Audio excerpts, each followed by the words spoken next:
389회 31개송이죠. 32개송. 이제 이 앞에 30개송과 31개송의 그 핵심 내용은 여러분께서 잘 아시겠죠, 그죠? 설사 우리가 이 세상에 존재하는 모든 것들이 그게 실체가 없고 그리고 끊임없이 변화하는 것이고 그렇게 느낀다손 그렇게 관찰한다손 치더라도 그래도 우리들 마음속에 번뇌는 남아있고 또 집착하는 것이 남아있지 않느냐 그 얘기를 앞에 한 거죠, 그죠? 그래서 이제 31개송에 보면 30개송을 다시 한번 돌아서 보면 이렇게 모든 세상이 환인 줄 안다고 해도 여전히 일어나는 번뇌는 어떻게 해야 하는가? 요게 이제 그 실유론자들의 그 질문이죠, 그죠? 예를 들어 만들어낸 환의 여인이라고 하더라도 환이라는 것을 안다고 해도 여전히 그건 애착은 일어나지 않느냐. 그러니까 우리 몸뚱아리나 또는 바깥의 대상이 전부 다 변화하는 것이고 실체가 없는 것인 줄 알지만은 그래도 그에 대한 집착은 끊어지지 않지 않느냐. 그런 얘기를 갖다 30개송에서 했고요. 그러니까 그러면서 그 환을 만드는 자는 아직도 대상에 집착하는 번뇌의 습기를 완전히 버리지 못한 것이다. 여기에서 이제 무슨 얘기가 나오느냐. 습기에 관한 얘기가 나온다. 계속 반복한 습관에 관한 얘기예요. 습기 그러면 뭐냐면 습이라는 것은 계속 반복해서 익혀진 것 그런 뜻이에요. 그러한 기라는 것은 그러한 힘이 있다 그 말이죠. 그러니까 계속 반복해서 익힌 습관이 있다. 그걸 우리가 습관임을 우리가 알 수 있는 것이 담배를 계속해서 습관적으로 피우는 사람은 담배가 그 담배를 전혀 안 피운 사람하고 의식 차이가 어떻게 나느냐. 담배를 안 피운 사람은 그건 안 피워도 아무런 상관이 없어요. 그죠? 그런데 담배를 피운 사람은 안 피우면 문제가 크게 일어나잖아요. 그 습관성이라는 그러거든. 그렇게 이제 크게 일어나는데 그런 걸 본다 그러면 모든 사람이 똑같이 담배를 피워야 되는 필연적 어떤 가치가 있다 그러면 어떤 사람은 전혀 문제가 없고 어떤 사람은 안 피운 사람은 문제가 없고 피운 사람은 문제가 있다. 이렇게 되는 것을 볼 때는 그건 습관이죠. 그죠? 습관인데 습관 그렇게 얘기하는 것보다 이거 습기라고 얘기한 거나 습기라고 얘기하나 그러니까 습관이 들어서 그게 이제 힘이 형성이 돼버린 거야. 그죠? 힘이 형성이 돼가지고 그렇게 안 하면 안 되게끔 돼버리는 상황이 벌어진 거예요. 우리도 끊임없이 습관에 의해서 그 대상에 집착하는 습관을 계속 해왔다. 우리 몸뚱아리로부터 시작해서 바깥의 어떤 외부 경계를 대할 때마다 전부 다 지금 나의 집착하는 것으로 되어왔기 때문에 이게 세세생생 그렇게 되어온 습관이에요. 습기란 말이에요. 그렇게 되었기 때문에 설사 저게 환과 같은 것이야 여러분이 아무리 얘기를 해도요. 이를테면 아들은 참 그거 뭐 낳아서 나중에 키워놓으면 뭐 이제 별 볼 일 없어. 그 낳아놓으면 그냥 며느리가 들어오면 그냥 그렇게 가. 그걸 알면서도 여러분 아들 놓으면 미역국 먹고 아주 춤추고 아주 아들 낳았다고 자랑하고 뭐 그렇게 하잖아요. 그죠? 그건 왜 그렇게 되느냐? 그건 습기예요. 그죠? 그건 습기예요. 그러니까 계속 그렇게 해왔던 애착의 습기 때문에 그렇게 된다. 그런데 그걸 벗어나지 않고서는 이게 그 고통으로부터 벗어나는 것이 불가능해요. 그러니까 계속 습기를 갖다 완전히 버리지 못한 것이다. 따라서 환의 대상을 보면 망상으로 인해 애착이 일어나서 환의 본질을 보는 공성의 습기는 자꾸 약해져요. 그러니까 우리가 공성을 관찰하는 것도 이게 진여라고 얘기했죠. 그죠? 어제 저번 시간에 진여자성이라고 우리가 관찰하는 것도 결국은 뭐냐면 관찰해서 우리가 체득하는 것도 자꾸 애착이 강해지면 그건 약해져 버려요. 그게 애착이 강해지고 공성을 관하는 것도 이게 강해지면 뭐 좋겠지만은 그렇게 안 되고 애착을 한다 심하게 하면 할수록 공성에 대한 것은 더더욱이 인정하기가 싫어지는 상황이 벌어져 버린다고요. 그러면 이제 애착을 일으켜서 결국 내가 고통을 일으킬 수밖에 없다. 이런 얘기가 되겠죠. 그러니까 결국 공성 체득하는 것도 그 수행이라는 것을 통해서 계속 반복하지 않고서는 반복을 안 하고서는 이게 안 된다 그 말이죠. 그걸 갖다가 내 습기 흐르는 대로 그대로 두고서는 그건 방법이 없어요. 그러니까 이건 습기구나. 역시 전도몽상에 의한 집착의 습기나 공성을 체득하는 습기나 이걸 갖다가 그 습기라는 데는 습의 반복된 습의 기운이라는 데는 같아요. 같지만 이제 결과가 다르게 나오는 것이죠. 결국 번뇌를 띄는 것도 번뇌를 끊는 것도 번뇌가 이룩된 그 방식을 가지고 하는 거예요.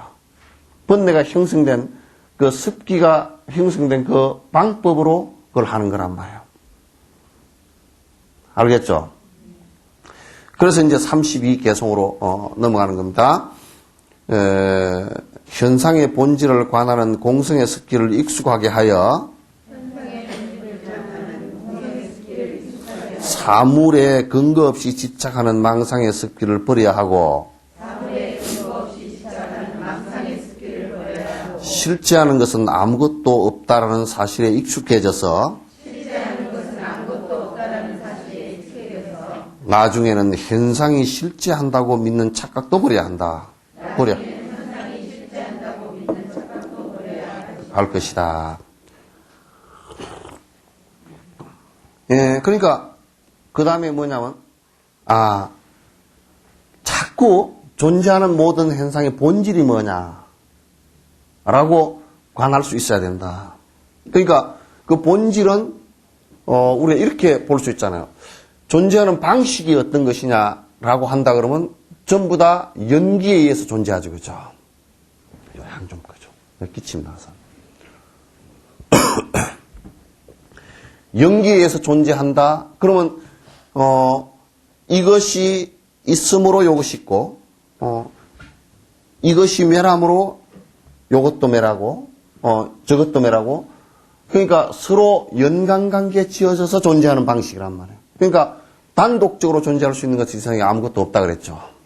단독으로 존재할 수 있는 것은 아무것도 없고 또 인연 지어져서 서로가 일어났기 때문에 연기이기 때문에 인연 지어져서 일어났기 때문에 그 인연이 닿으면 자연스럽게 소멸되는 것이다.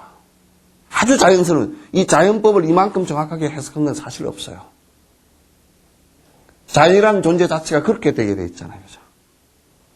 그러니까 그렇게 본다 그러면 존재하는 방식이 나도 내가 특별한 것이 아니고 나 자신도 그런 속의 하나라고요.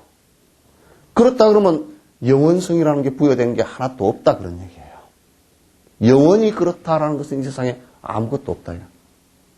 그러면 영원히 그런 게 아무것도 없다라고 하는 것은 뭐냐면 모든 존재의 실제 내용을 들여다보면 전부 다 그건 공이다. 그 성질 자체가 비어있는 성질이다. 실제 있는 것이 없으니까.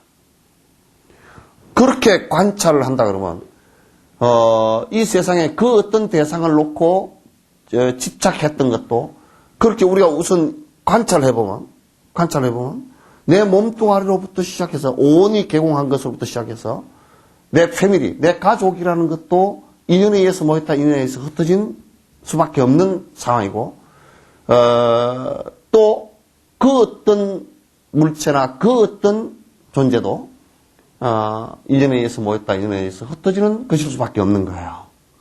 그런 성질을 공성이라 그래요. 그래서 항상 모든 것을 관찰할 때 내가 집착하는 대상 더더욱이나 내가 집착을 해서 고통을 일으킬 수 있는 그 대상은 전부 관찰해 볼 때 그렇게 관해야 돼요. 그래서 일체유의법이 여몽함포용하고 여로 여겨전 함을 응작 여시간 이와 같이 꼭 관찰해야만이 그게 부처가 되는데 첫걸음이에요. 공성체득의 첫걸음이란 말이에요.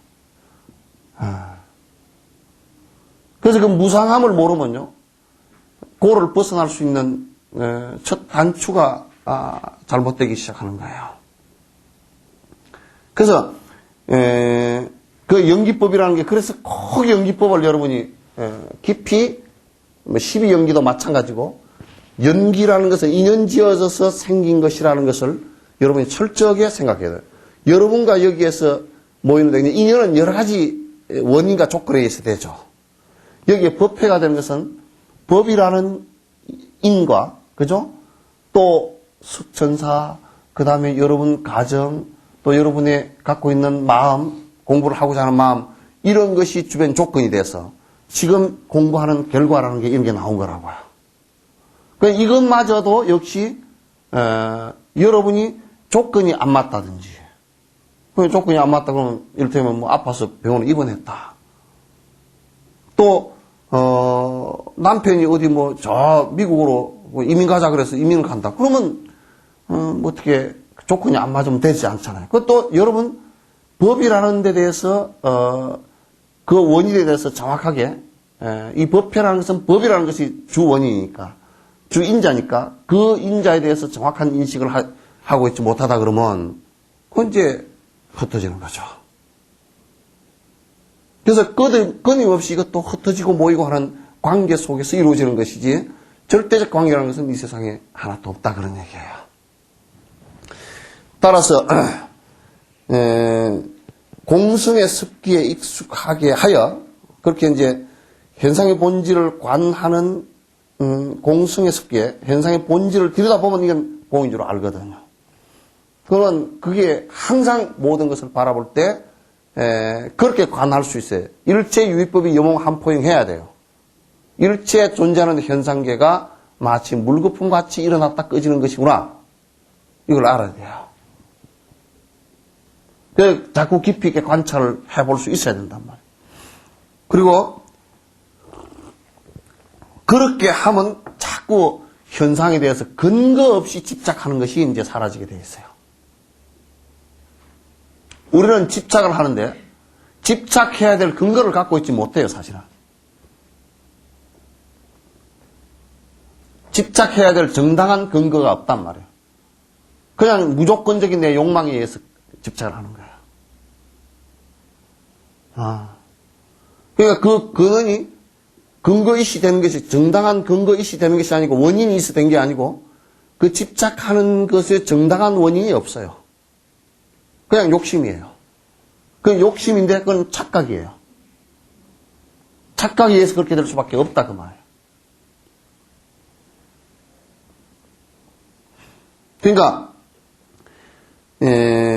근거 없이 집착하는 망상의 습기를 버려야 한다. 근거 없이 여기 근거 없다라는 얘기는 무슨 얘기냐면 정당한 근거 없이. 그래서 여러분은 애착이라는 것은 무조건 하게 돼 있어요. 무조건 하게 돼 있어요. 자식에 애착한다. 정당한 근거가 사실 없어요. 그냥 내 자식이니까 사실은 따져놓고 내 자식도 아니에요. 왜냐하면 인자가 반은, 유전자가 반은 남편 거예요. 그죠? 그러면 남편하고 이혼했다? 그럴 때 반 조각 아이를 나누어 줄 거예요? 솔로몬처럼? 네? 나누어 줄 수는 없잖아요. 그죠? 그러면 거기에 인자는, 유전 인자는 그렇게 됐지만은 실제로 그러면 그 애가 지금 이렇게 커 있는 게 그 어머니의 것이냐면 안 그래요. 전부 다 음식 먹고 큰 거예요.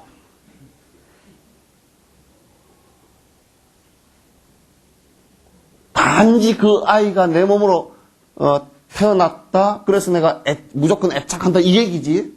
실제로 애착할 수 있는 근거, 정당한 근거를 갖고 있지 못해요. 그래서 불교는 그걸 갖다 나와 가까운 인연일 뿐이다. 그렇게 생각하는 거예요.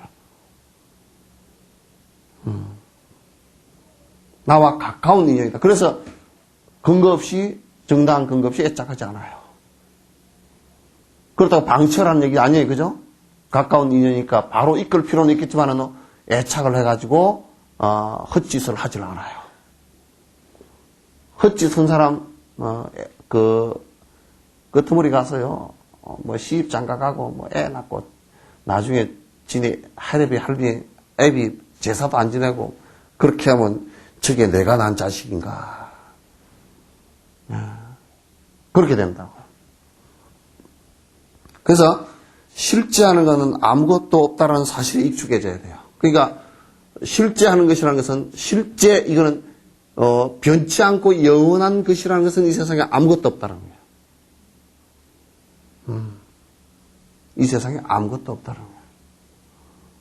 거예요. 그래서 변치 않고 하는 것은 아무것도 없기 때문에 나중에는 현상이 실제한다고 믿는 착각 그것도 다 버려야 된다.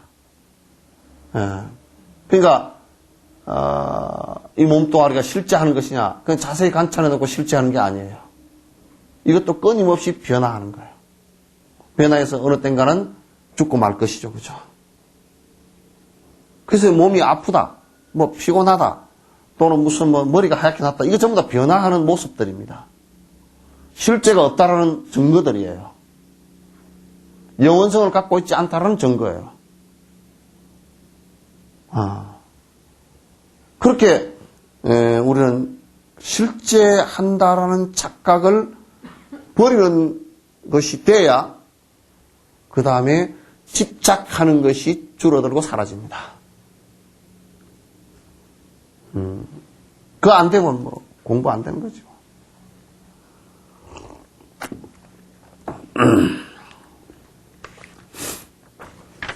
자, 중간학파 얘기를 한번 봅시다. 그러므로 32개송에 현상의 본질을 관하는 공성의 습기를 익숙하게 하여 사물에 근거 없이 집착하는 망상의 습기를 버려야 하고 실제하는 것은 아무것도 없다는 사실에 익숙해져서 나중에는 현상이 실제한다고 믿는 착각도 버려야 한다. 전도몽상은 실제한다라고 믿는 것이 전도몽상이다. 그런 얘기죠. 다시 말해 무언가를 이해한다는 것이 무언가를 다 성취했다는 말일 수는 없는 것처럼 그러니까 내가 이해한다 라고 했을 때 이해하는 거고 그러면 이해하는 거 뒤에 실제로 그렇게 됐느냐 그렇게 안 돼요. 공성을 이해한다고 해서 실제로 그럼 공성 체득한 거냐 그게 아니에요. 이해하고 그래서 그걸 불가에서는 해오 그래요. 이해해서 알았다. 그 다음에 증오 그럽니다. 그건 뭐냐면 증득해서 알았다. 그 증득해서 알았다는 건 자기 체험으로 정확하게 내 것이 됐다 그런 얘기야. 지식으로 이해해서 알았다. 그러나 행동으로 해보니까 안 된다. 그건 습기 때문에 안 되는 거야. 습기 때문에 안 되는 거다. 그러니까 무언가를 이해한다는 것이 무언가를 다 성취했다는 말일 수는 없는 것처럼 공성을 익히고 수행하는데도 습관적인 훈련이 굉장히 중요하다 그런 얘기예요. 굉장히 중요하다. 지금 여러분 요 골머리가 아파도요. 요거 들으셔야 돼요. 요런 걸 한국에서 전부 다 얘기를 안 해주기 때문에 삿된 외도시설을 다 하면서도 외도인 줄 모른다 그 말이야. 부처님 눈에 피눈물이 나게끔 행동을 하면서 자기는 부처 믿고 다닌다고 얘기한다고요. 전부 다 헛짓하고 있으면서 자기는 참짓하고 있다고 얘기한다고요. 그래서 불교를 다 망쳐놓는 거거든. 이게 어렵더라도 이게 분별하는 구분하는 요거는 해야 돼요. 어렵더라도.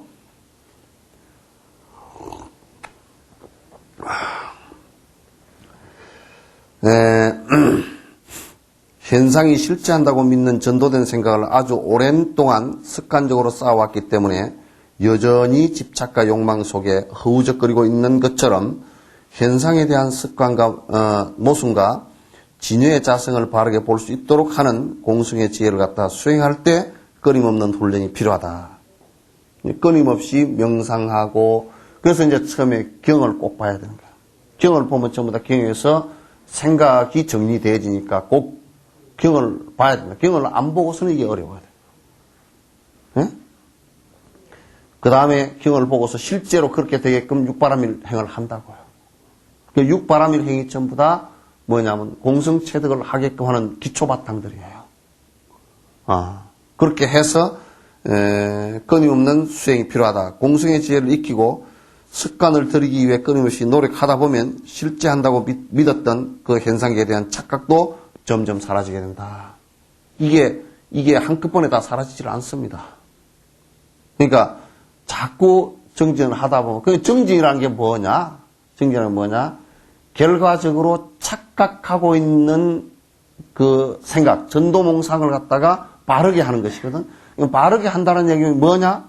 모든 것은 존재 자체가 실제로 그 핵심은, 존재하는 방식의 핵심은 공이다. 그런 얘기예요. 색적 시공, 공적 시제, 공이다. 그런 얘기예요.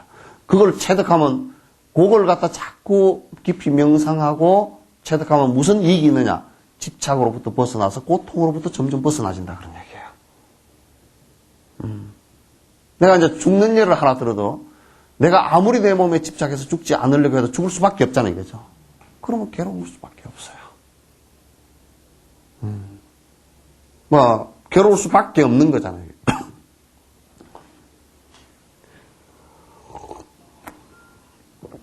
전화 왔습니다. 자, 33번. 만일 어떤 것도 실제하지 않는다라고 한다면 분별해야 할 대상인 사물은 찾아볼 수 없을 것이다. 그때 실제하지 않는 것은 의지처에서 자유로운 것인데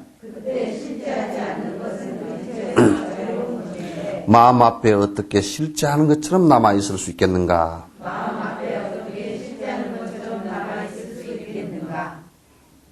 그러니까 여기서 아주 중요한 것은 뭐냐면, 그러니까 어떤 실제하는 자성이 있지 않다, 영원한 자성이 있지 않다라고 한다면, 그렇게 한다면 영원한 자성이 없기 때문에 어떤 상황이 내한테 오느냐?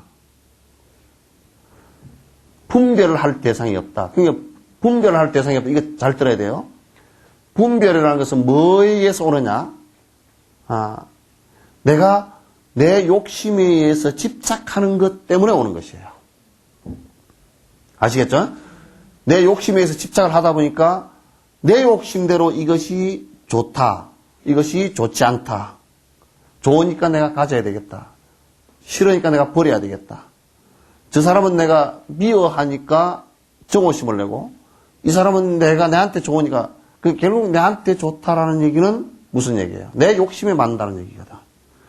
그러면 저 대상을 바라볼 때, 저 대상마저도 실제하는 존재가 아니다.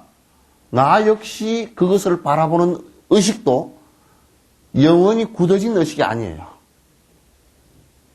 그러면 이를테면 내 욕심에 맞으면 친해진 척 했다가 안 맞으면 원수가 되거든요. 계속 그 반복이에요. 그래, 그걸 분별이라 그래요. 내 욕심에 의해서 바라보는 시각을 분별이라 그런다. 그러니까 내 욕심에 의해서 바라보는 시각 그 자체를 분별이라 한다 그러면, 내가 공성을 체득하면, 관찰해보면 저도 역시 변화하는 존재이고 나도 역시 변하는 존재단 말이에요. 저 의식도 역시 변하는 존재이고 내 의식 또한 변하는 존재라 그러면, 그렇다 그러면 무엇에 집착해서 저는 나쁘고 저는 좋고 이렇게 할 것이며, 무엇에 집착 근거를 해서 저는 내 마음에 들고 내 마음에 들지 않는다라고 얘기할 것인가? 그게 전혀 분별 망상을 일으킬 이유가 없다 그런 얘기예요. 그래서 공성체득을 하면서는 분별 망상을 일으킬 이유가 없어요. 그래서 분별해야 될 대상인 사물은 찾아볼 수 없을 것이다 그래 놨잖아요. 그죠? 분별해야 될 대상은 찾아볼 수 없을 것이다. 그러니까 모든 것을, 그래서 이제 무상으로 봐라. 그 건강의 얘기가 너무 맞아요. 건강의 사국의 얘기가 너무 맞는다고. 정확한 얘기예요. 그때 실제하지 않는 것은 의지처에서 자유로운 것인데, 자, 생각해 보십시오. 모든 것은 여러분이, 어떤 것을 서로 의지했을 뿐이지, 하나가 영원하고, 다른 것들이 여기를 의지해서 있다 그러면, 요 의지해서 있는 것들은 요게 의지처가 되겠죠, 그죠? 그런데, 무상한 것을 갖다 우리가 확연하게 알고 나면, 모든 것은 의지처로부터 자유로워요. 그러니까 내가 어디에 의지하고 있다 이게 없어지는 거예요. 그러니까 어떤 것이 어디에 의지하고 있다. 이를테면 신의 모든 백성들은 의지하고 있다. 이게 의지처가 사라져요. 불교의 핵심은 법을 믿는 것이지 어디 의지처를 믿는 게 아니에요. 단지 우리가 수행을 하는데 스승을 믿는 것은 법으로서 믿는 것이지 거기서 의지처로 믿는 거 아니에요. 스승도 역시 무상한 가운데 변화하는 자각자일 뿐이지 스승이 절대적 의지처가 되지는 못합니다. 아시겠죠? 좋은 인연으로 만나는 그 만남의 대상일 뿐이지 법을 배우는 만남의 대상일 뿐이지 내가 전적으로 의지해서 내가 뭐 모든 것을 다 바쳐서 이런 얘기가 아니에요. 불교는 그런 걸 갖다 얘기한 적이 없어요. 그래서 의지처로부터 자유로워져야 돼요. 여러분이 이제 무에 걸림이 없다라고 하는 것은 내가 집착해서 거기에 의지했던 거예요. 여러분들은 그러잖아요. 아유, 내가 자식한테 의지해야지. 요즘에 자식들이 다 보면 불효한 놈들이 많아가지고 요즘 부모들은 좀 그거로부터 자유로워졌더라고. 내가 자식한테 의지하고 안 살아야지. 꼬라지 보니까 별로 내가 의지하고 살 젊은 것들 보니까 의지하고 살긴 틀렸더라. 그거 누가 가르친다면 지가 가르쳐 놓고 이제 결국 그렇게 한 거거든. 허망하다 그 생각을 낸다고. 그 조금 잘된 면도 있는 것 같아. 근데 좀 효도를 하면 더 좋을 텐데 또 거꾸로 뒤집어 놓고 보면 견강부에 하는 식으로 본다 그러면 아전인수격으로 본다 그러면 에이 그냥 너들 안 믿고 사는 것은 좀 잘된 것 같다. 그것도 견강부에 같다 그나. 그때 실제하지 않는 것은 의지처에서 자유로운 것인데 마음 앞에 어떻게 실제하는 것처럼 남아있을 수 있겠는가. 그러니까 우리들 그 마음 앞에 내가 이제 대상을 갖다 이렇게 바라볼 때 저것이 영원히 변치 않는 것이야. 그러면 그 마음을 거기다 의지하잖아요. 그러니까 여러분들도 아마 결혼할 때 틀림없이 영원히 안 변할 거라고 하고 의지처를 찾았죠. 그죠? 그죠? 결혼식 할 때 뭐 팥불이 되도록 뭐 살아 그랬죠. 그래서 나는 뭐 그 여자들은 대부분이 남자를 선택할 때 저게 내 밥 안 굶기겠는가. 그게 뭐 밥 의지처. 저게 나를 행복하게 해주겠는가. 그 행복 의지처. 저게 나를 갖다 비 맞지 않게 뭐 집이라도 한 칸 해주겠는가. 그 여자들은 사실 사랑이라는 것을 갖다요. 사랑이라는 것을 그 분석을 해보면요. 사실은 안에 자세히 분석을 해보면 현실적인 문제가 많아요. 그죠?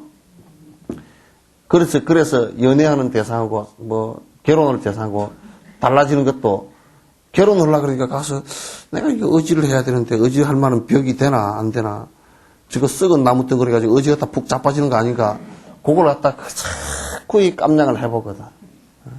해보고 지금도 여러분이 뭐 영감님을 갖다 뭐 어쩌고저쩌고 욕을 해서도 그게 어디 말뚝이 없으면 그냥 여러분이 어디 가서 그냥 흐해져 버리잖아요. 그죠? 그게 의지처가 되어 있다고.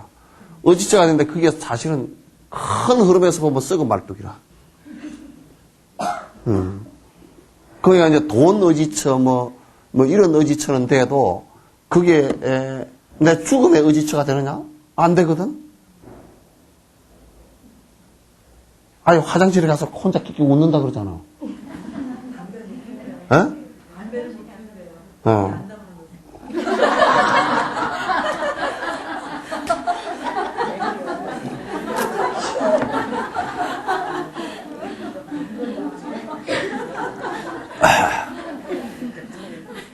그래서, 이게 보면, 그런 것들이, 그러니까 부부라도 그런 의지처로서의 만남이 아니고, 불교에서는 그래서 도반이라는 게 같이 공부하는 사람으로서의 만나라. 서로 의존하는, 서로 모자라는 부분을 서로 공부하게끔 격려하고 하는 것으로 만나라. 그 얘기지. 그 얘기지, 그 바깥에 무슨 영감님을 보고 내가 평생 살았더니 영감님 날 두고 갚버렸다고. 그거 가지고 어떡할 거야? 그거 가지고 어떡할 거야? 영감이 보도록 가고 싶어 갔나? 그게 그냥 그렇게 되는 거니까, 실체가 없는 거니까 그렇게 인연 따라 만났다가, 그 인연이 또 약하면요. 한 10년 살다 그냥 가비기도 하고, 어떤 사람은 그냥 인연이 하도 약해가지고, 제주도 갔다 오다 그냥 공항에서 싸움해가지고, 서로 흩어지기도 하고 그런다 그러잖아요. 그죠? 요즘은 하여튼, 그랬다는 거야. 5만 년 변한 것을, 과학이 발달하면서 100년 만에 다 변해버렸고, 100년 변할 것이 요즘 와서 10년 만에 변하고, 10년 변할 것이, 그러니까 요즘에는 2, 3년 만에 그냥 바뀌는 거야. 그러니까 요즘 한 1, 2년 만에 바뀌는 것이 어떤 때는 그냥 천지개벽을 5만 년 동안 했던 것이 다 바뀌거든. 5만 년 동안 옛날에 이혼 안 하고 살았다 손 치더라도 지금은 1년 만에 이혼할 수도 있어요. 속도감으로 보면. 그죠? 요즘 그렇게 돼 있어. 속도가 어떻게 빠른지. 요즘에 우리가 느릿느릿, 요즘에 그런 데는데, 젊은 애들이, 아이고, 우리 어머니 아버지는, 또 누구는 60년 회로했다 그러면 뭐라 그러냐. 아이고, 지겠기. 그런다는 거야. 그러니까, 의식이 그렇게, 빨라지고 짧아지고, 그렇게 되졌다. 어쨌든, 우리가 의지하고자 하는 의지처의 대상들이 사실상 사라지면서, 수행은요, 그러면서 이제 제일 수행이 잘 될 때가 외로움을 느낄 때입니다. 고독할 때 이제, 고독을 껌 씹듯이 씹어봐야, 이게 오롯이 내 혼자구나. 요걸 느낄 때라야, 그럼 내가 무엇을 할 것인가. 내가 어디에 의지해가지고 이렇게 그냥 계속, 내 정신 못 차리고 그냥 의지하고 살 것인가. 그래서 불교에서는 그런 의지처는 전부 다 험한 것이니까 법의 의지처 외에는 두지 말라 그랬어요. 그래서 열반경에 부처님 돌아가신 뒤 우리는 누구를 의지하고 공부합니까? 공부하는 것도 결국 법의 공부인데, 부처님께서 뭐라 그러셨냐면, 자등명, 법등명하라. 스스로의 의지처가 돼요. 스스로는 스스로의 의지처가 되고, 법을 의지해서 공부하는 것 외에는 다른 게 아무것도 없다 그런 얘기예요. 그죠? 그러니까 승철 스님께서 그러셨다는, 나한테 쏙지 마! 중들한테 쏙지 마, 나한테 쏙지 마. 그 소리가 세속적으로 들을 때는 무슨 사기 당하는 것 같지만 그게 아니고, 나라는 존재도 험악한 존재니까 여러분이 법을 의지하지, 나 의지하지 마. 정말 무진법문을 해주신 건데 못 알아듣고 자꾸 딴소리를 하는 사람들만. 제대로 말씀해 주신 거 아니야.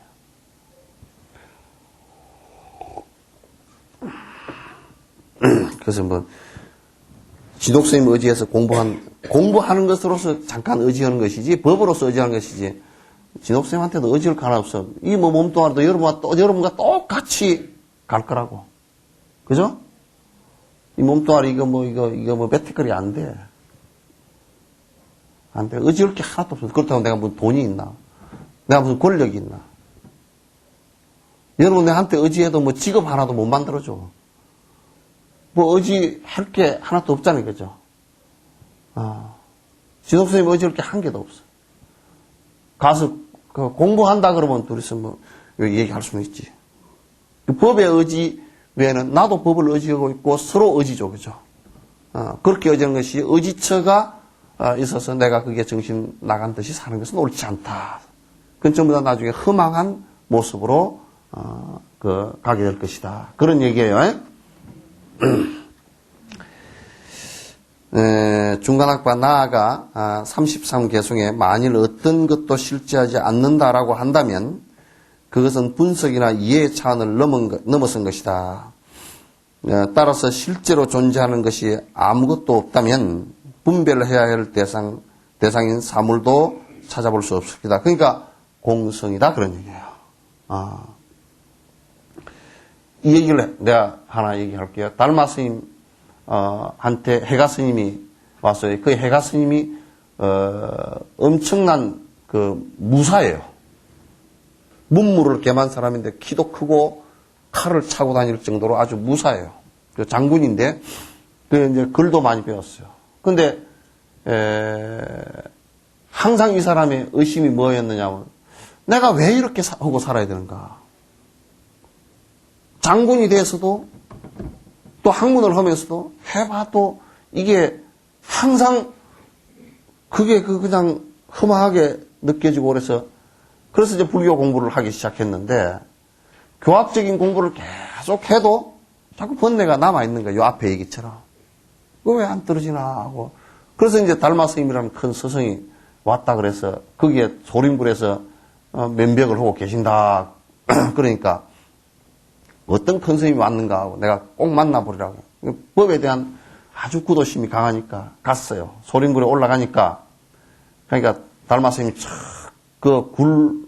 여러분 나중에 가보시면 알겠지만 굴에 딱 면벽만 하고 앉아 계신 거예요. 관법을 하고 딱 앉아 계신 거예요. 앉아 계신데 바깥에서 기다렸어. 근데 일어나질 않아. 하루 종일 바깥에서 기다렸는데 가만히 있어서 뭐 좀 움직이는 데도 있나 하고 봐도 하루 종일 딱 앉아 계신 거야. 죽었나 살았나.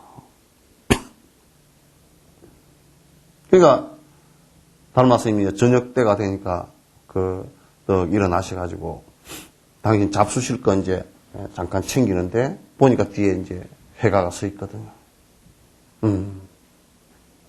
그래 해가 스님이 제가 법을 배우러 왔습니다. 그러니까 벌써 분위기에 이제 하루 종일 바깥에 앉아 있는 모습을 보니까 자기는 아직 그런 법을 한 번도 몰랐거든. 그래서 제가 법을 배우러 왔습니다. 신을 보여라. 네가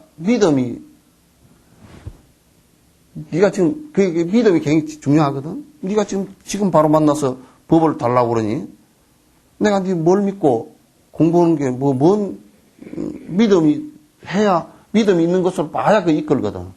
믿음은 마치 뭐냐면 스승과 제자의 믿음은 벼랑에 떨어져 있는 사람을 끄집어 올릴 때 밧줄과 같은 역할이야 이게. 그 믿음이 없으면 그 다음에 아무것도 안 돼.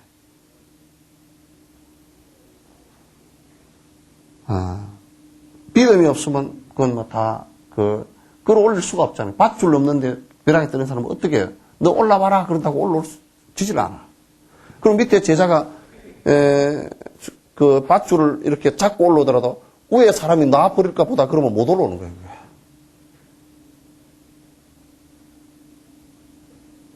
그런 믿음 관계가 안 일어나고 아주 중생들은 의심이 그렇게 많아. 의심을 계속 반짝반짝 일으키면 안 되거든. 그냥 네한테 네 믿음을 신을 보여라. 그러니까 차고 있던 칼을 빼서 그냥 팔을 탁 치면서 나는 이미 죽을 각오 다 돼 있다. 팔을 하나 잘랐어. 단비를 했어. 단지가 아니고 단비야. 팔을 하나 잘랐어. 그 팔이 뚝 그냥 눈밭 위에 뚝 떨어졌어. 떨어지니까 이제 그 뭐 파초잎이 밑에서 탁 받쳐서 쌌다고 그러는데 그건 모르겠어요. 파초가 눈밭에서 쏙 올라왔는지 내가 그건 모르겠어요. 가보니까 파초 뭐 올라올 것 같지도 않더라고. 그걸 놔두고 그러니까 해가 스님한테 그래? 그러면 내가 네가 뭐가 의심해서 왔느냐? 뭐가 묻고 싶어 왔느냐? 그러니까 내가 아무리 나를 들여다봐도 뭔지 잘 모르겠고 자꾸 불안하고 그렇습니다. 그러니까 달마 스님이 무엇이 불안한지 한번 봐라. 무엇이 불안한가? 그러니까 해가 스님이 얼마나 강해. 팔이 잘려서 그걸 갖다 지혜를 시켜놓고 그래놓고 마당에 내려가서 이게 무엇이 내가 불안한가? 마음이 불안한가? 그 마음이 어디 있는가? 그래서 이제 올라가서 또 가서 제가 마음이 불안한 것 같습니다. 그러니까 그래? 그 마음을 그 불안하다고 하는 그 네가 마음이 불안하다 그랬으니까 마음을 네가 갖고 와라. 그러니까 또 내려가서 마음이 어디 있노 봐도 이게 마음이 왔다 갔다 없어. 어떻게 보면 싹 가버리고 어떻게 하면 또 떠올리고 그래서 한참 보니까 이 마음이 없는 것 같은데 마음이라는 것도 이게 생각이라는 것도 일어났다 꺼졌다 그러잖아요. 그죠? 이것도 생멸을 하는 거라고. 이것도 그 실체가 공성이라고. 그냥 올라가서 또 뭐 마음을 찾아도 어디 없습니다. 그러니까 그러면 내가 널 안심 다 시켰다? 해가가 서 있다가 온 천지가 다 무너지는 듯한 느낌을 받았다.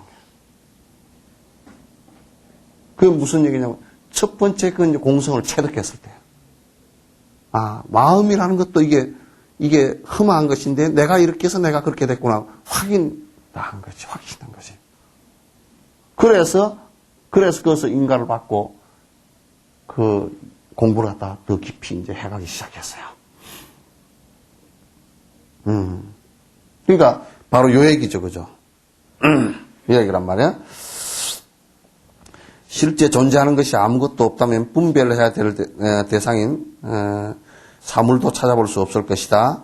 대상으로 나타나야 할 사물이 없다면 그때 실제하지 않는 것은 의지처가 자유로운 것인데 마음 앞에 어떻게 실제하는 것처럼 남아있을 수 있겠는가. 그러니까 불안, 공포, 우리가 고통이라는 것을 우리가 느끼는 게 마음이라 그런다 그러면 마음 자체가 공성인데 상태에 따라서 일어났다 꺼졌다 하는 것인데 마음 자체가 원래 그 성질 자체가 공성이란 말이에요.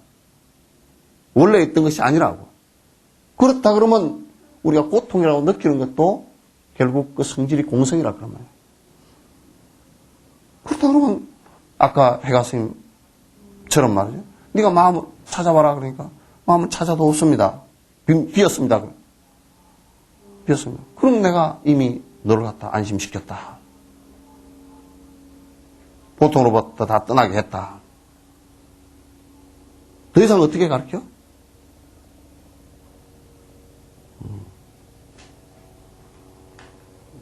한번 생각해봐요. 더 이상 어떻게 가르치냐?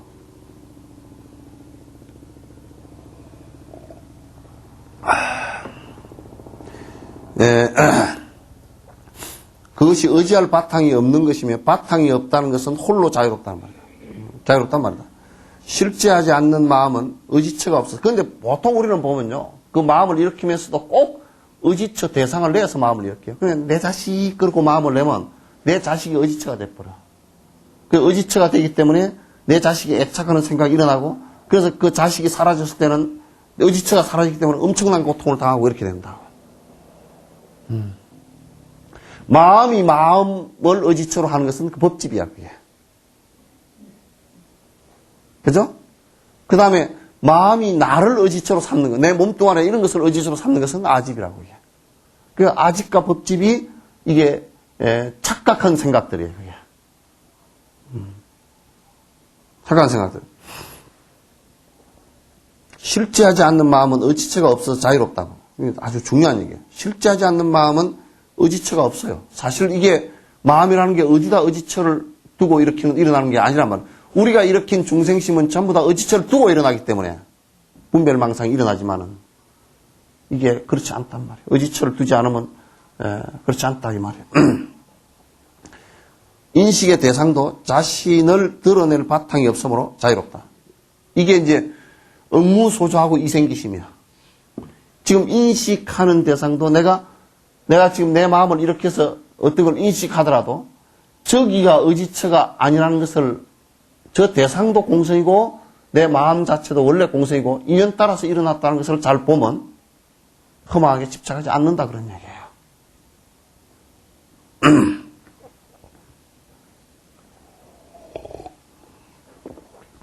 자,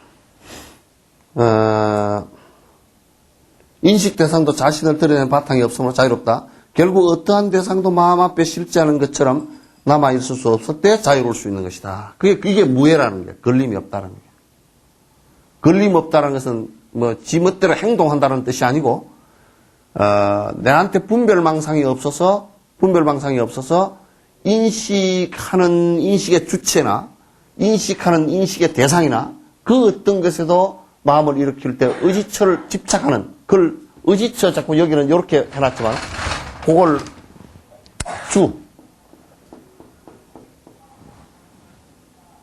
그걸 주라 그래. 응무소주하고 이생기심한다. 응무소주하고 행업오시한다. 그냥 마음에 머무른 바 그게 의지처를 두지 않고 보시를 한다. 마음에 의지처를 두지 않고 마음을 낸다. 이생기심한다. 그런 얘기야. 됐죠? 실제하는 것과 실제하지 않는 것들이 마음 앞에 분별의 대상으로 남아있지 않을 때 그때야 비로소 형상에 대한 구분이 사라지고 대상은 소멸하여 완전한 정멸에 이르게 되리라. 이게 바로 깨달음이에요. 요 개송 이렇게 하면 바로 깨닫는다 그 얘기예요. 완전한 정멸이죠, 그죠? 완전한 정멸이 이루게 되리라 그렇게 하는데 우리가 실제하는 것이건 실제하지 않는 것이건 간에 집착해서 실제하는 것처럼 착각하는 것이건 또는 실제하지 않는 것이건 간에 그러니까 우리가 실제하지 않는 것이야 하는 의식도 사실은 필요 없잖아요. 실제하지 않는 것이야 하는 의식은 실제하는 것이야 라는 집착 때문에 놓은 치료 방법이란 말이에요. 아시겠죠? 그 치료 방법이야 이거는. 그러니까 환자가 병이 났다. 그럴 때는 이 병을 치료하기 위해서 처방전을 내놓은 것이 지금 실제하지 않는 것이야라는 것인데, 그런데 그 처방전과 병이 나왔을 때는 처방전과 그 병이 동시에 다 없어진다. 동시에 필요치 않게 된다. 그럼 실제하는 것이건 실제하지 않는 것은 마음 앞에 분별의 대상으로 남아있지 않다. 내가 지금 인식하는데 분별의 대상으로 남아있지 않다. 이거는 좋고 이거는 나쁘고 이렇게 남아있지 않다. 그때야 비로소 타자, 나다 남이다 이게 없어져 생각이. 그러면 이제 너다, 나다, 남이다, 아와 피가 구분할 필요가 없어요. 그렇게 되면 이제 보살행이 진정으로 나오기 시작해요. 아픈 자를 보면 눈물이 나게 돼 있고 내가 어떻게 도왔으면 될까라는 생각이 나게 돼 있고 가난한 사람을 보면 내가 어떻게 저를 도와야 될까. 저의 아픔이 곧 내 아픔으로 온단 말이에요. 왜? 그거는 우리가 이기적인 마음으로 이기적인 욕망에 의해서 분별심으로 보면 우리는 분별심으로 보면 돈 많은 사람하고 놀겠어요? 거지하고 놀겠어요? 거지는 싫고 돈 많은 사람하고 놀게 돼 있어. 그래서 어디 부자들, 서울 부자들, 그런 사람만이 그런 게 아니라, 이게 다 마찬가지야. 다 마찬가지인데 비슷하다. 그래, 돈 있으면 돈 있는 사람끼리 놀라 그래. 아이고, 돈 없는 사람은 째째해서 못 놀겠다고. 내가 볼 땐 지가 더 째째해. 돈 있는 지가 더 째째하다고 내가 볼 때는. 그렇게, 되는 것인데,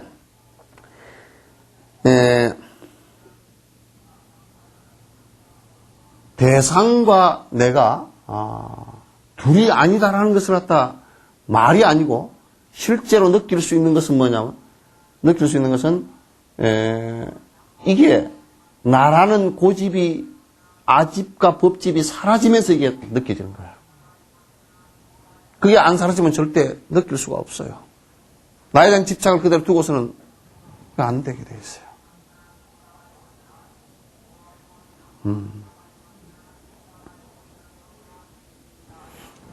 그러니까 이제 성자의 길이라는 것은 아집과 법집을 버리는 거예요. 그 욕심은 아집에서 오기 때문에 욕심을 버리라 그래 되어 있지만도 구체적으로 말 들으면 아집과 법집을 버리는 것이 성자의 길이에요.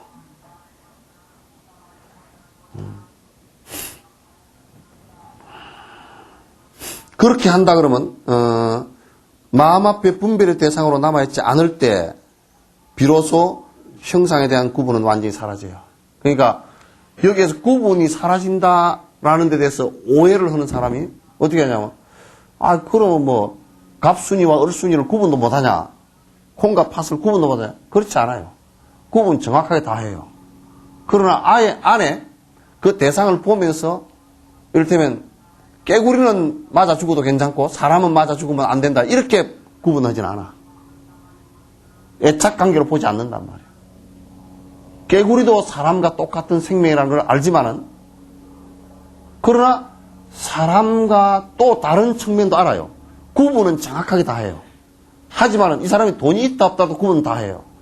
그러나 돈이 있으니까 좋은 생각이 나고 돈 없으니까 싫은 생각이 나고, 이게 그런 마음이 없다 그 말이야. 모든 것이 다 평등하다 그런 얘기예요.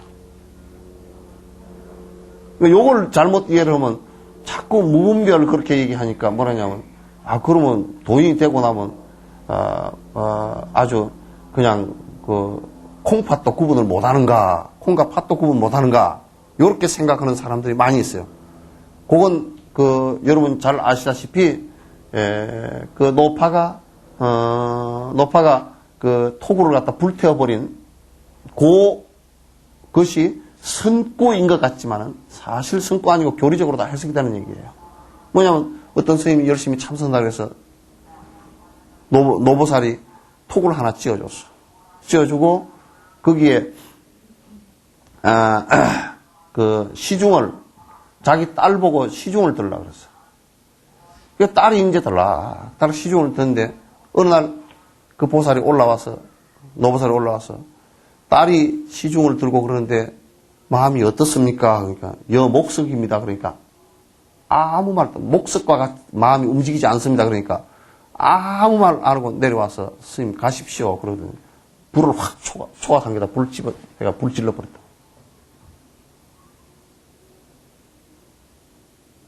지금 목석을 만들려고 하는 게 아니에요.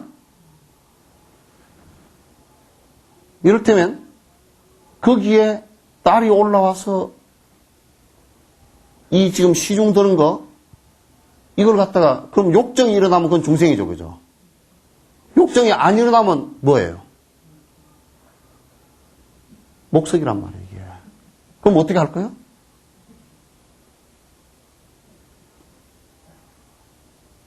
어떻게 할까요?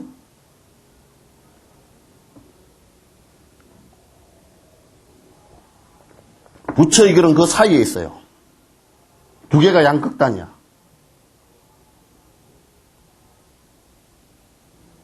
그러니까 생각해 보시오. 잘 생각해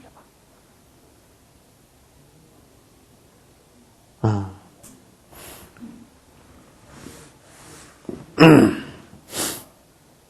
중간학파가 이렇게 존재에 대한 바른 지혜를 갖추고 34개송에 실제하는 것과 실제하지 않는 것들이 마음 앞에 분별의 대상으로 남아있지 않을 때 비로소 형상, 그 외부 경계에 대한 구분이 사라지고 분별심이 사라지고 대상은 소멸하여 완전히 정멸에 이르게 되리라.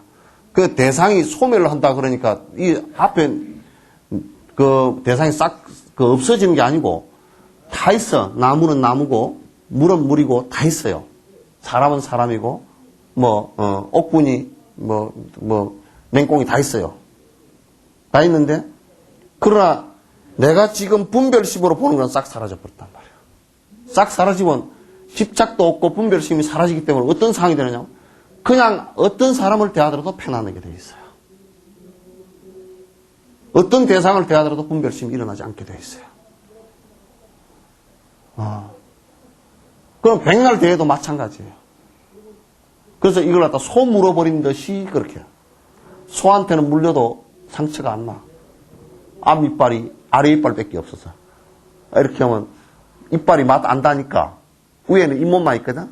이렇게 하면 소가 소 물어버리는 소는 물어도 상처가 안 나. 말은 물면 손가락이 끊어져. 그래서 자갈을 물리잖아. 말은 앞입 아래 이빨이 굉장히 좋아요. 근데 소는 이 아래 이빨로 불 뜯을 때 아래 이빨로 이렇게 해가지고 이 윗몸에다 대고 뜯거든.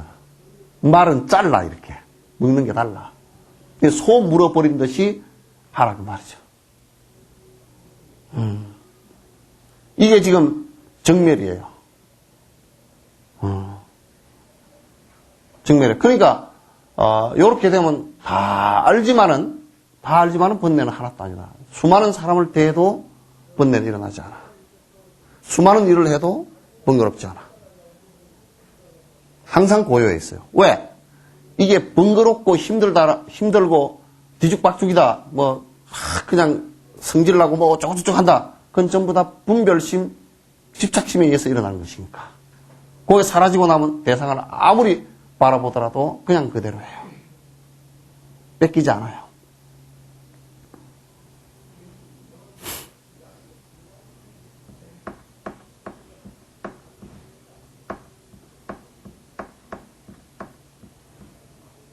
얘기가 어렵나? 안 어려워? 도인들이다.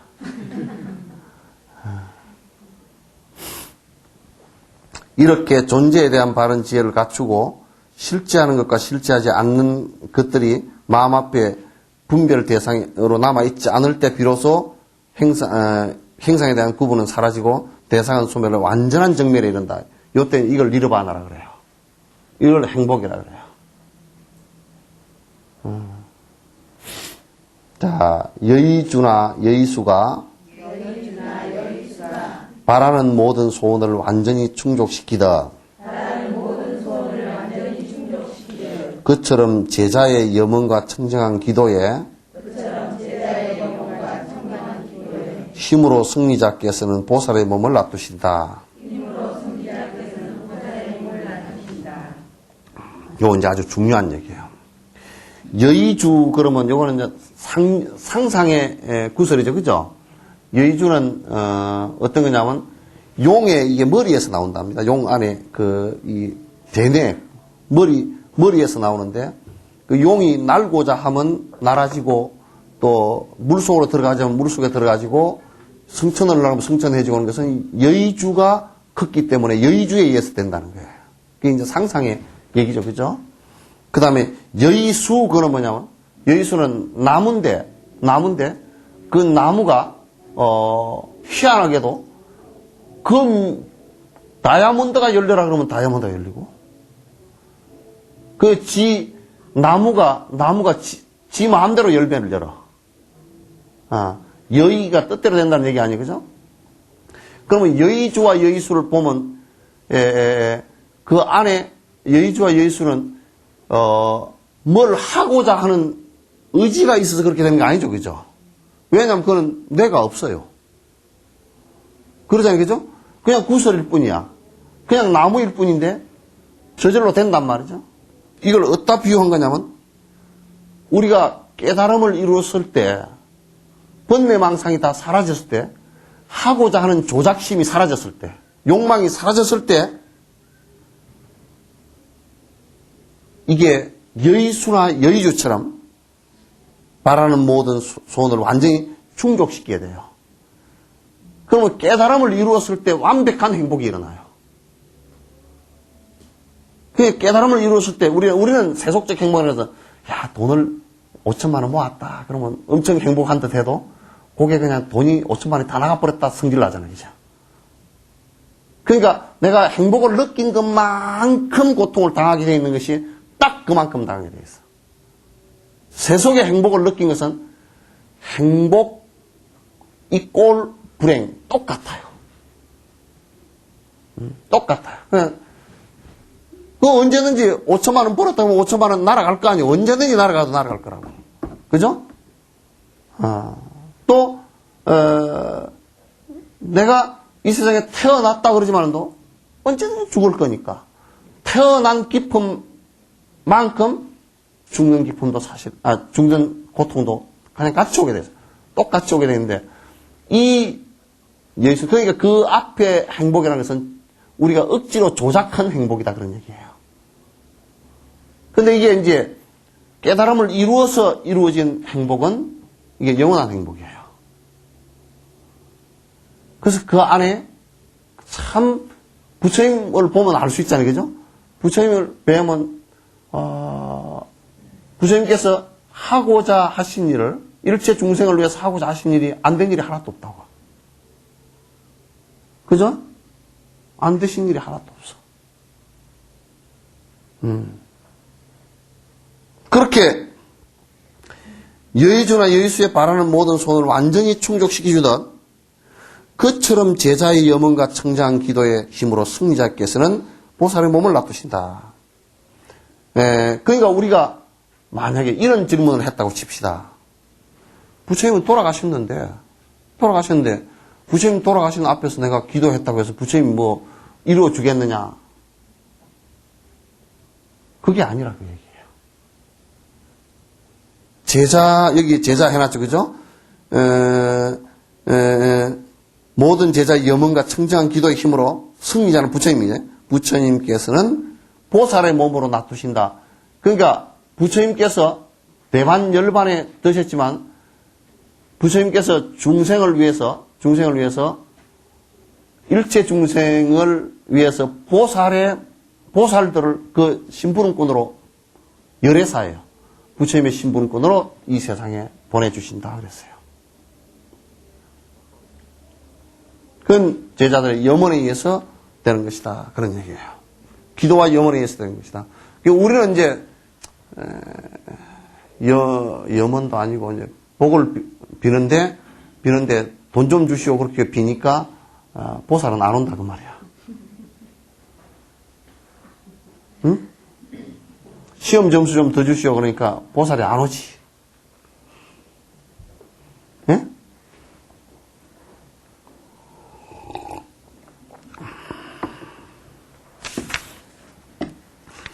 만약 부처에게 분별의 대상을 볼 수 없는 분별심이 없다면 유정 중생에게 법을 설하고 가르치는 것은 불가능하다. 그에 따른 결과도 없을 것이다. 그러니까 요 뭐냐면 부처님이 이게 지금 시류연자들이 분별이라는 데에 대해서 정확하게 몰라. 이 애착에 의한 분별도 실제 존재하는 것이다. 이렇게 봐버린다 그러면 상당히 문제가 생기는 부분이에요. 그럼 고통은 없앨 수 있는 방법이 없어요. 그렇지 않다. 예를 들어 35개성에 여의주나 여의수가 바라는 모든 소원을 완전히 충족시켜 주듯이 그처럼 제자의 염원과 청정한 기도의 힘으로 승자께서는 보살의 몸을 놔두신다. 실제 부처님은 분별심을 가지고 있지 않지만 분별심을 가진 제자들의 보리성지 발언과 깨달음에 대한 염원으로 놔두시는 것이며 부처님 자신이 보살로서 현상계에 작용하고 있을 때 중생구제를 발언했던 청정한 기도의 힘으로 몸을 놔두고 교화하시는 것이다. 결국 분별이라고 주장하는 것이 아니라 분별 속에 쌓아놓은 선업과 원리의 조건으로서 현현하고 놔두는 것이다. 이건 중간학파보다 내가 더 설명을 정확하게 할 수 있어요. 예? 내가 더 설명을 훨씬, 이게 중간학파는 좀 어정쩡한 설명을 해놨어. 무분별과 분별에 관한 것을 갖다가 부처님께서는 일체 중생을 위해서 번뇌를 다 떠났지만도 중생을 위해서 차제를 베푼 것이에요. 그죠? 중생의 근기에 따라서 차제를 베푼 것이라고. 그래서 관세음 보살님이나 대세지보살님, 문수보살님, 지장보살님 이런 대보살들은 전부 다 부처님의 열애사예요. 부처님의 심부름꾼이에요. 부처님의 화현들이에요. 여러분이 화현 그러니까 부처님께서 한 덩어리 부처님에게서 한 덩어리 떨어져 나와서 그런 게 그게 아니에요. 화현이라는 의미는 불교에서의 화현이라는 의미는 부처님 말씀을 법으로서 듣고 깨달음을 이루고 그 부처님 말씀을 전달하고 실천하기 위해서 노력하는 보살들을 전부 다 화현이라고 해요. 법으로 화신하시면. 아시겠죠? 법으로 화현한 거란 말이에요. 이 화현 얘기도 잘 못 알아듣고 뭐라 그러냐면 자꾸 현상으로서 이해를 하니까 부처님의 분시, 뭐가 떨어져 나와서 된 건가 보다 그런데 법의 화현이라며. 법신의 화현이라고. 그거는 제자들이 법신을 갖췄을 때 그게 가능한 얘기라고. 그러니까 중생을 교화하기 위해서 이 세상에 나오셔서 부처님의 대반열반에 들으시지만 법신은 청정법신 그대로 있잖아요. 그죠? 그럼 그 청정법신을 제자들이 따라서 공부를 하고 내 청정법신의 법체가 갖추어지도록 노력하고 또 그걸 갖다 일체 중생에게 베풀기 시작한다 그러면 부처님의 심부름꾼이다 그 말이에요. 이 보살, 그걸 보살이라고 해요. 그걸 세세생생 계속 이어나가겠다라고 생각하는 게 분이 보살이라고. 이게 부처님의 심부름꾼이지.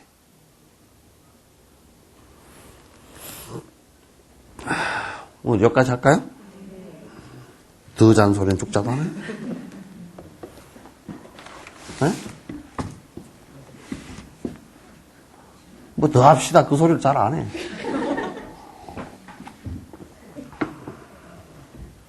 항상 맹꽁이 서당이야.